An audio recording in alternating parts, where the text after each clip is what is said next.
Hello everyone, Alyxandor here, and I just wanted to go over the latest patch notes of Crimson Desert. Let's jump right in and go over the notes. So this is patch 1.10. This patch adds improvements to reblockade and a feature that allows baby wyverns and the new pet cuckoo bird chick to be used as special mounts. New minigames. Pinball and orb roll have also been added, along with various bug fixes and stability improvements. This patch, of course, is rolling out across all platforms. Now, let's go over the honestly huge list of additions to the game. As stated previously, the improved reblockade, improved the flow before and after blockades by adding the stages Battle and Reconstruct. For major strongholds, players can request protection through the Contribution Assessor, which was formerly known as the manager of the Contribution Shop, in each region to suppress reblockades. Liberating strongholds rewards contribution, provisions, trade goods, and other items. They added the pinball minigame to the inn near the Deletion Institute, added Marnie token exchange, where tokens obtained from the pinball machine can be exchanged for various items.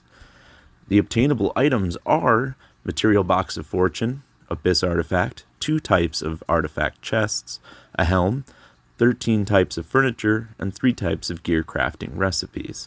From personal experience on the base PS5, you want to put your game on performance mode, or whatever will give you the highest frame rate when playing pinball, as there is a big delay issue, at least on the base PS5, when on anything but performance mode, and it is almost unplayable. As you can see here, my score drastically improved after changing the setting.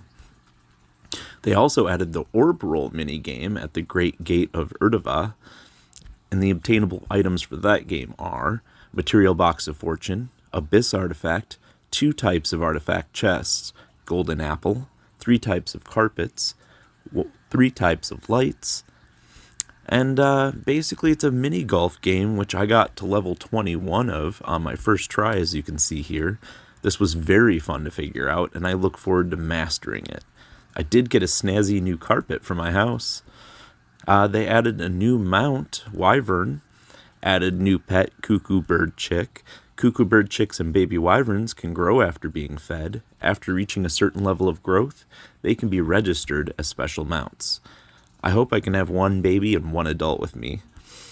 Anyway, they added new mount equipment, the Wyvern Saddle, added new pet equipment, the small Cuckoo Bird Eggshell, and the small Wyvern Aviator Hat. Other new additions are they improved locked items so that Abyss gear can now be removed from them. Very handy indeed. Improved the large farming scythe so that it can be used to obtain gatherable items. Added a carpet category to the house decoration category. Added carpets to the items sold at some dye houses. So I'll definitely be on the hunt for those. I'm so excited to have new items for my house. The carpets and the new ceiling lights are very welcome addition indeed. They also added a cat tower to Furlington Farm in the Azerian state. I just visited, as you can see here, and it is glorious. It's a great place to hang out and get cute pictures. They improved the animation of feeding certain wild animals while holding them, changed the item description for Sigil of Valor. It can now be equipped on dogs and baby wyverns. After the next patch, the Iron Eagle and Phoenix will also be able to equip the Sigil of Valor. They added a map to the Constellation Research Journal, and it improved it so that the location of constellations can be found through it.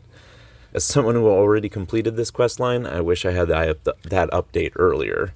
Oh boy. They changed the carry postures for certain pets, finally. It seems like they heard player feedback on how aggressively the character held and put down animals. It was just so cringy to toss them on the ground. Well, that wraps up some of the major additions to the game, so on to the minor additions. For controls on the controller, they changed the basic interaction to not operate as a long press when using the default customization preset. On controller, they changed Axiom Force so that its buttons can now be customized. Keyboard and mouse, they fixed an issue when customizing secondary keys. The customization setting would not save properly. For combat and action, they added a ground attack skill to Black Star. They improved it so that if you change your element slot or an arrow slash bullet slash small cannonball slot during a boss battle, the changes are kept even after dying and retrying. For Damien, they adjusted the damage of unarmed skills, improved arrows so that normal arrows are used first when replenishing arrows runs out. For UI fixes and improvements, they changed the category tabs in the mission dispatch menu from region-based to mission-based, and this is extremely welcomed addition to the game, especially as someone running like 36 active dispatch missions on repeat. They added knowledge on die colors and small tools in the Journal Knowledge Gatherables menu, fixed an issue where some key guide information displayed at the bottom right would not appear in certain situations, added a level of growth UI to the inventory, allowing you to check the growth levels of pets and horses. They also improved the photo UI, or photo mode UI. But aside from the Brobdingnagian fixes list, that about does it for the latest 1.10 update to Crimson Desert. As always, I've been Alyxandor, and please subscribe to my channel, as I'm just a one-man show, and as always, thanks for watching.